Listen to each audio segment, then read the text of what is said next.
In the 41st millennium, humanity is beset on all sides. And on this particular side, the Ultra Skulls are defending their homeworld of Macreg against the horrifying monstrosities known as the Tyranids. Scout Fleet Siafu is here, and with the intention of securing this bastion as a foothold for a larger invasion, so they can devour all of humanity. Let's paint them.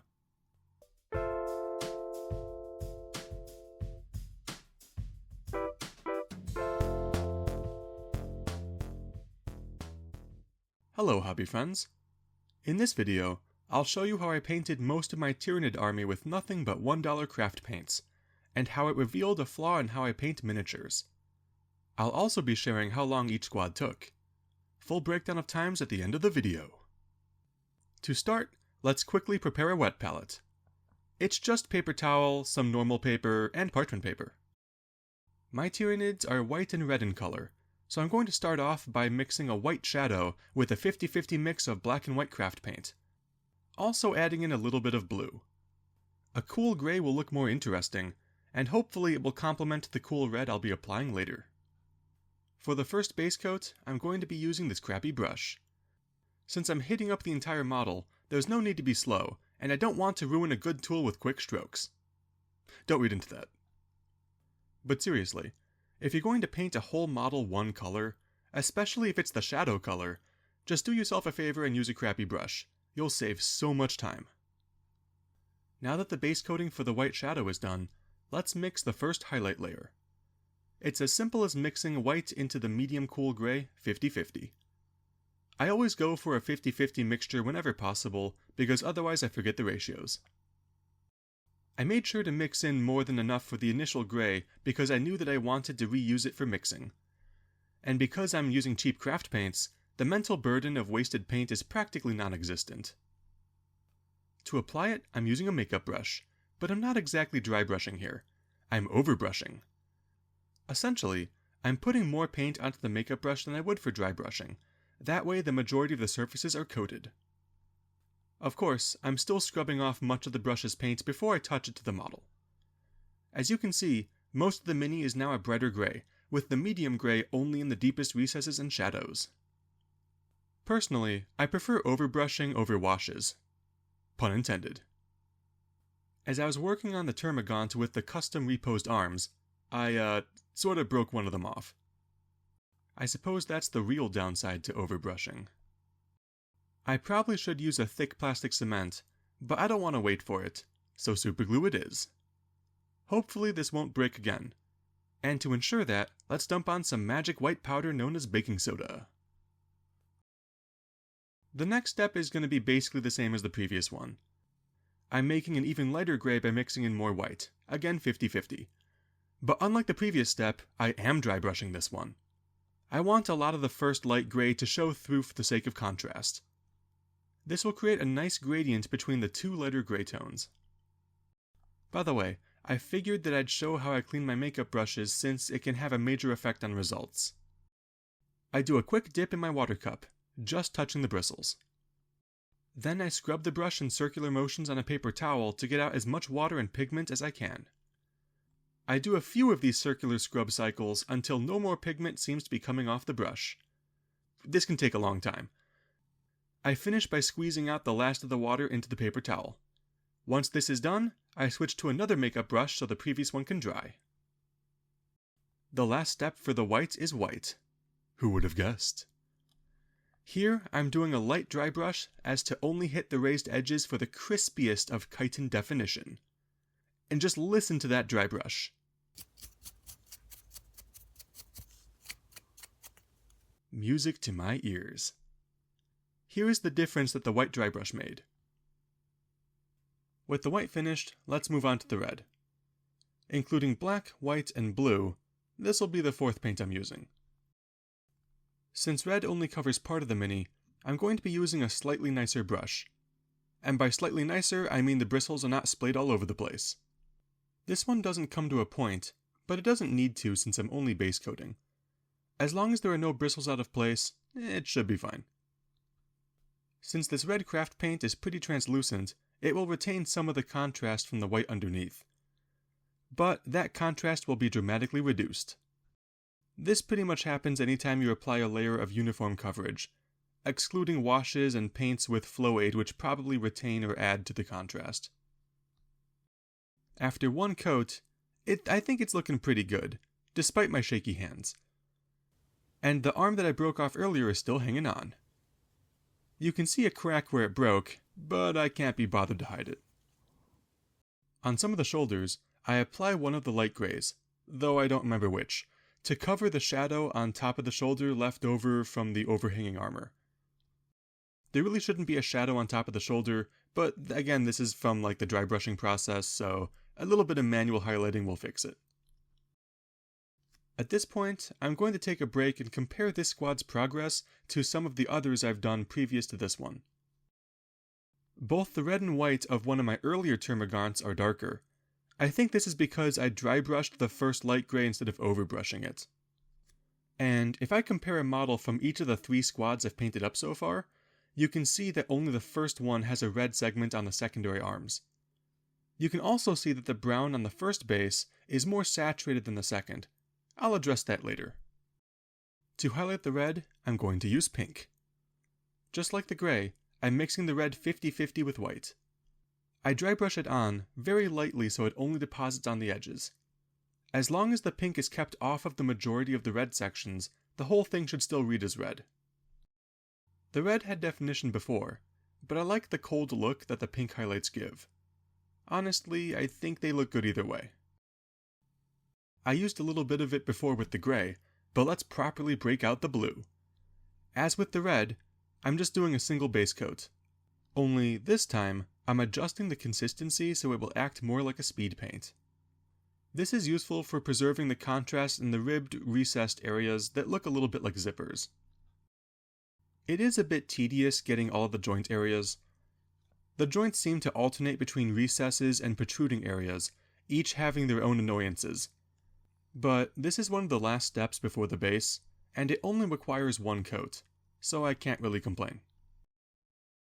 Looking at my almost finished termagants, one thing that really stands out to me is the lack of the gap between the front teeth.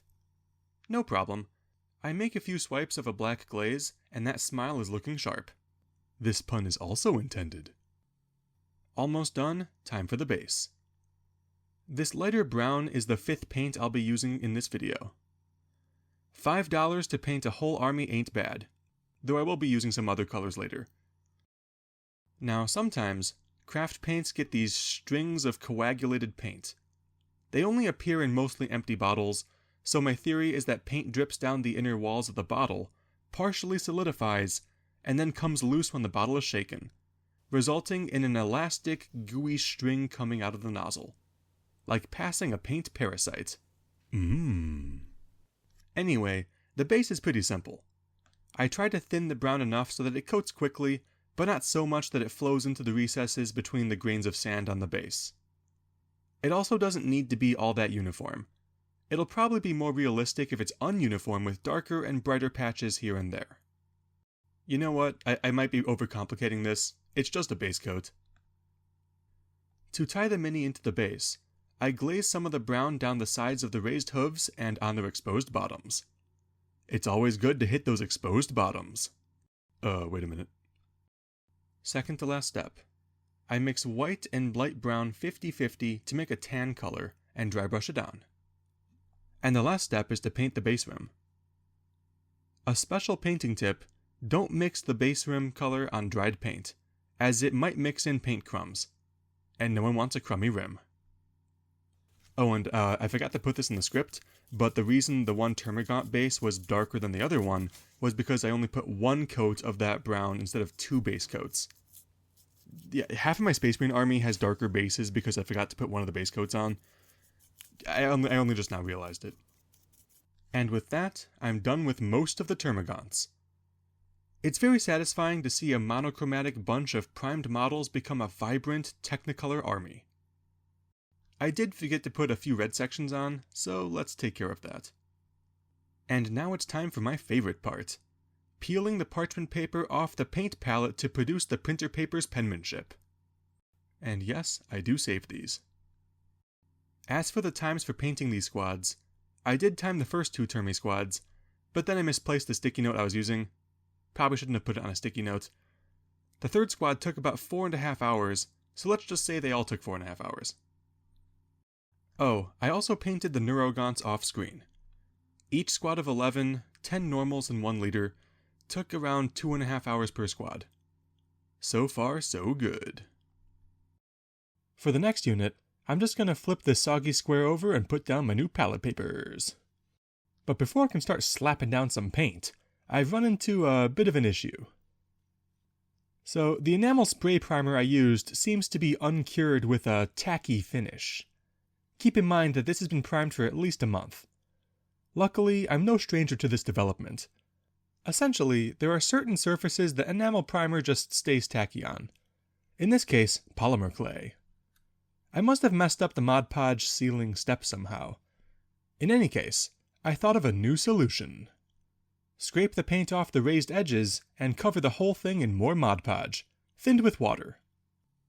In addition to that, there are also many areas that my spray primer has missed. I saw them when I was spraying, but I didn't want to overspray on the main portions. I'd rather fill in undersprayed areas than have to deal with overspray. Just gonna slap on some black and we're all good to go. Just like with the Termies, I did the bluish grays and then the red parts. Now, I just want to point out that the red base coat on these guys took 4 hours. In other words, one coat of red paint took almost as long as the whole paint job on a squad of just as many Termagants. Again, I will be doing a time analysis near the end of the video. These basic steps took so long that my wet palette has almost dried out. Don't forget to water your palettes. Once I had the red dry brushing done, I decided to deviate from the steps used on the gaunts. I want my paint quality to be reflected in the size of the bug. The bigger they are, the better the paint. To enhance the red even further, I added another coat of the same red craft paint over the dry brush. The dry brushed pink desaturated the red due to the presence of white pigment, I think. A translucent layer of red should bring back that red hue. I made this layer of red paint a bit thinner than the base coat to ensure that the bright values of the gradients of the dry brushed pink are still present through the translucent red. With the red revitalized, it was on to the step that made me took a 1.5 week break from this squad due to burnout. And that step is edge highlighting. Yay! Now I have no problem with edging itself. Edge highlighting specifically. Edge highlighting, yes. The problem laid within the way I paint miniatures. As far as I know, miniature painting can be broken down into 2 aspects: the artistic side and the technical side. And my technical side utilizes a variable opacity to control and create gradients and tints. Essentially, when I want to make a highlight or shadow less intense, instead of mixing a new color, I simply thin my paint into a glaze consistency to reduce its effect when I lay it down. Do I want this pink to be less bright? Make it transparent. Do I want this shadow to be less dark? Make it transparent. This is part of what lets me stick to 50-50 ratios when I'm mixing my colors, because I know I can bridge the gradient gap with my technique. In this case, the pink I mixed is way too bright for the edge highlighting of the red, in my opinion at least. So naturally, I reduce the brightness by thinning my paint even more. But as it turns out, maintaining a specific consistency between base coat and glaze for edge highlights is quite difficult. This is made even worse by using a small detail brush, which I suspected accelerated the change in consistency of paint as it left the brush, making consistency control even harder. And don't even get me started on keeping a point on the brush while juggling all of this consistency nonsense. The pink edge highlighting took me 3.3 hours, or about 20 minutes per barb gaunt. Not too bad, but the intense focus I had to maintain during the process drove me to a 1.5 week break from the project. All of this could have been avoided if I had simply mixed a less bright pink. Unfortunately, it took me 17 Tyranids to realize this. I didn't realize this until I was done painting all of them for this video. Anyway, let's move on to something more fun, like a new palette. I'm sure you've noticed, but I like to put pictures under my parchment paper sometimes. This time, I'm doing Von Ryan's Leapers. And I thought I'd show you a time-lapse while I'm drawing it.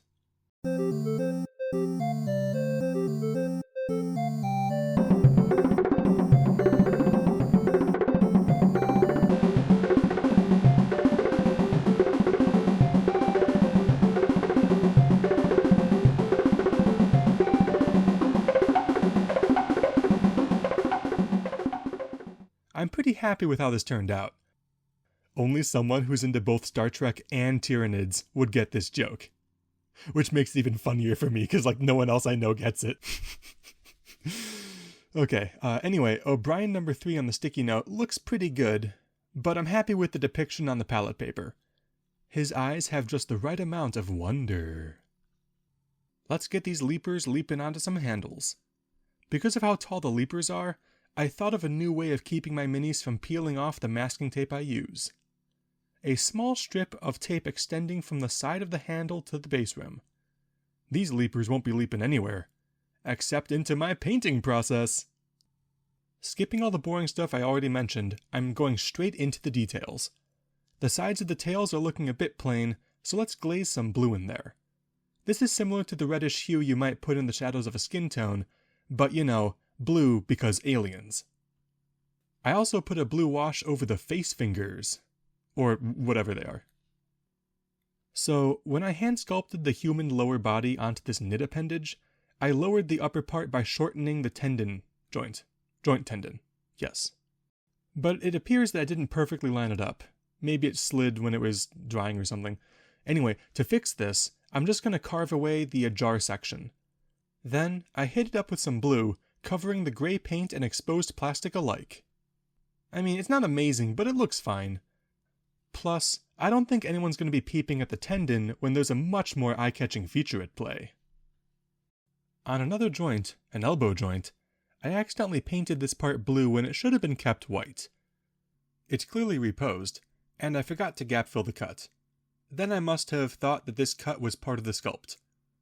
There's still a visible crevasse, but this is the same model, so the attention will again be shifted. Back to the prior joint, there is another reposing artifact left behind. Just like the first, it's more carving and blue paint. Beneath that joint, I put more blue wash over a detailed white section to add more depth. I imagine these parts are where the armor is thinner and you can see the blue blood through the white plate mail stuff.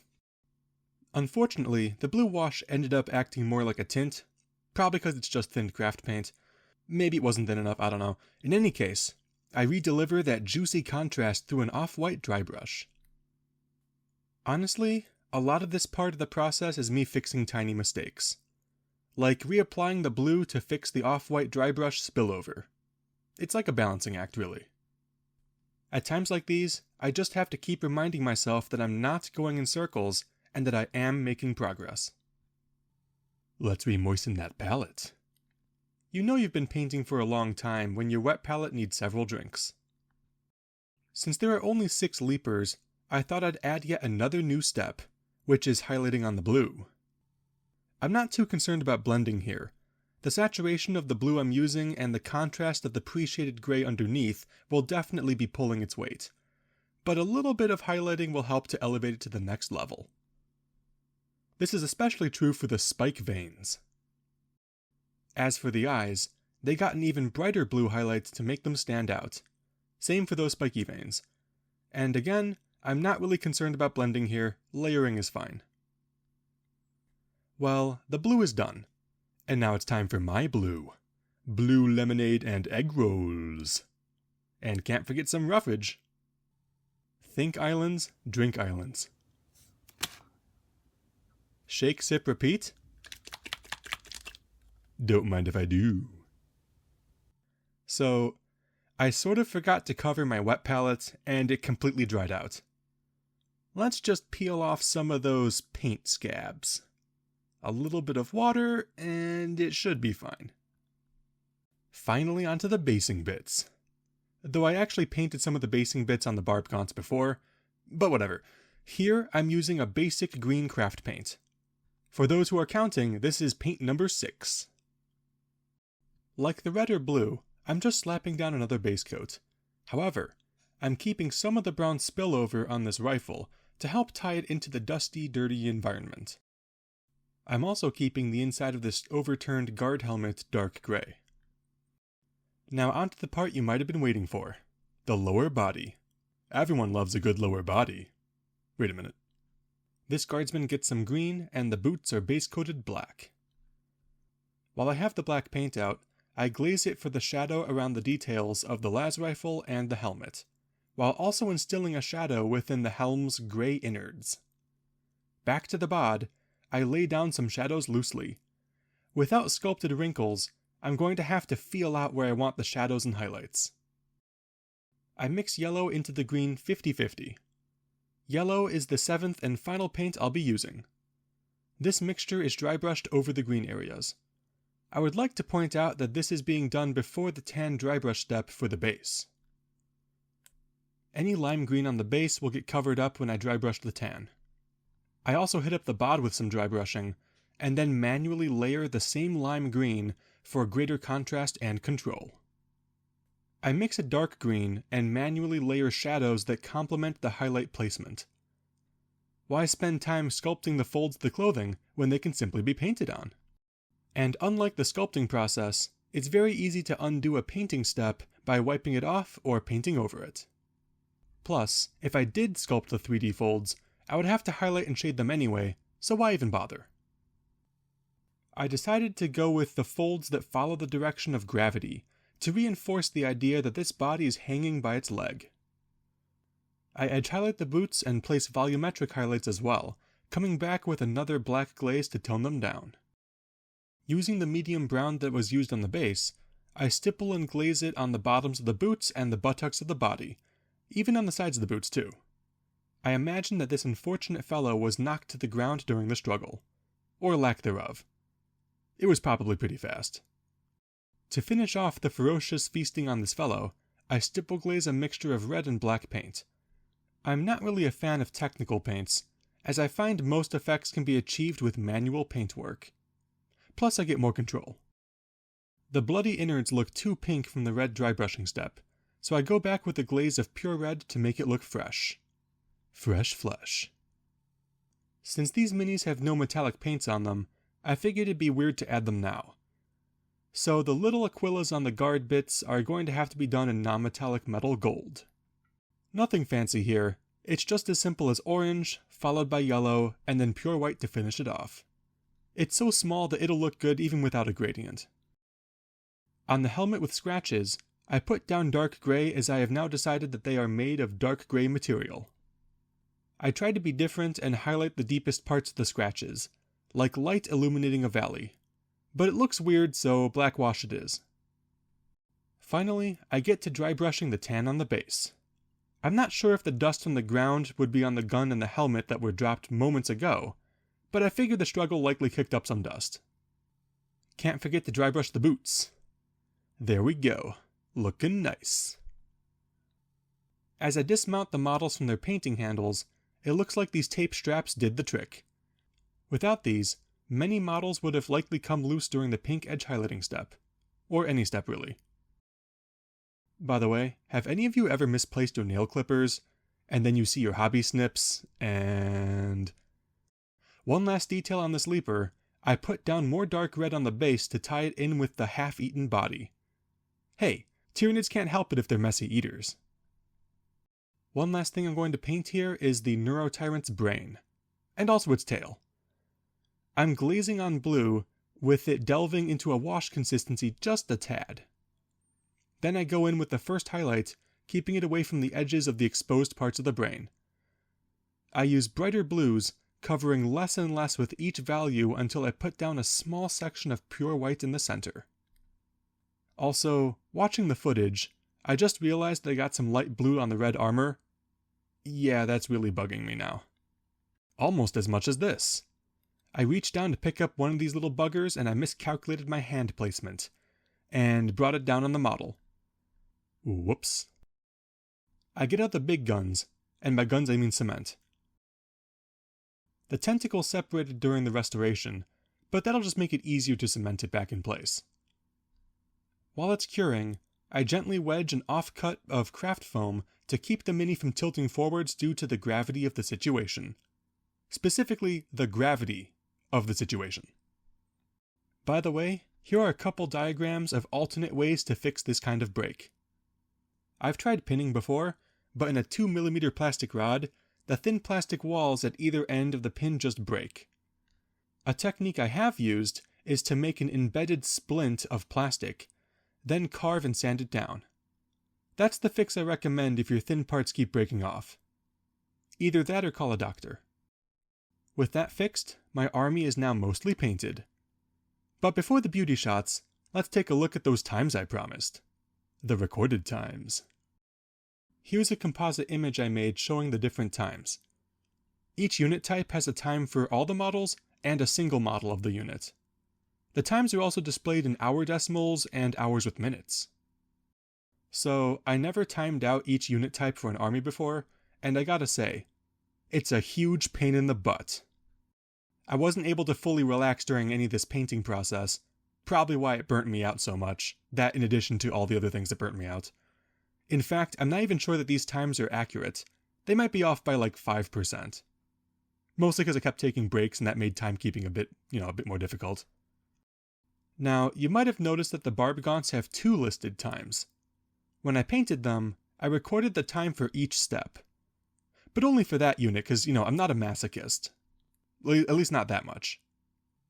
Because of this, I was able to list the barb gaunts with and without the times for the added steps, like edge highlighting. Painting them in the same style as the termagaunts took about 53 minutes per model. But with the added steps, each Barbie received an extra 34 minutes, which adds up to about 5 extra hours for the whole squad. I think it was worth it for the medium and larger bugs. That being said, I don't plan on painting any barb gaunts, leapers, the prime, or neurotyrants ever again. Like the Barbies, the big brain mother is listed with and without babies. I did not time them separately, so I simply treated each brain baby as a neurogaunt and subtracted the times. That's probably not accurate since I edge highlighted the babies, but whatever. Oh, and here's an image showing the various steps for the barb gaunts. If you take a closer look, you'll see that base coating one layer of red took longer than all of the edge highlighting. I believe this is due to the sheer amount of bordering edges between the red armor and the white body. Not to mention all of the 1mm edges under the armor overhangs. I don't know for certain, but I believe that for the leapers, the edge highlighting did take longer than the red base coat. I forgot to mark it in the image, so the extra steps here are steps 7, 8, 10, and 13, though you probably could have guessed from watching the painting process. Also, all the grayscale steps, that's steps 2, 3, and 4, were all timed as a single unit, so the 1 hour and 30 minutes applies to all 3 of those steps, so that's about 30 minutes per, which is a bit weird considering the pink dry brushing was only about 15 minutes, but whatever. Oh yeah, I forgot to time the base rim, so let's say it was the same time as the tan dry brushing step. Anyway, here are some spins of the finished models. I never know what to say during the showcase part at the end, so I'm just gonna say whatever I want. I mean, if you've reached this part of the video, then you're probably gonna stay till the end no matter what I say. So, I bought 60 old school termagaunts from eBay, and they're still sitting around in the bag for over a year. I also have a copy of the $40 board game that came with 1 Marine and 20 termagaunts, because apparently I just can't have enough. In addition to that, I still have another squad of termagaunts that I meant to paint for this video, but I didn't because I got burnt out. So I actually have 90 more gaunts to go. Why am I doing this to myself? The reason it's all termagaunts is because I want to have a few medium and larger bugs, standing in a sea of smaller soldiers. I think the contrast between a screamer killer and 100 gaunts would look really cool. One of the things I like about Tyranids is the wide variety of sizes of the models. Humans are typically similarly sized, but Tyranids can range from the size of dogs to the size of tanks, or even larger. But that's enough rambling. If you made it to the edge of the video, thank you so much. It means a lot to me, and I'll be painting up the Psycho Killer and the Screamophage some other time. Until next time, have a good one.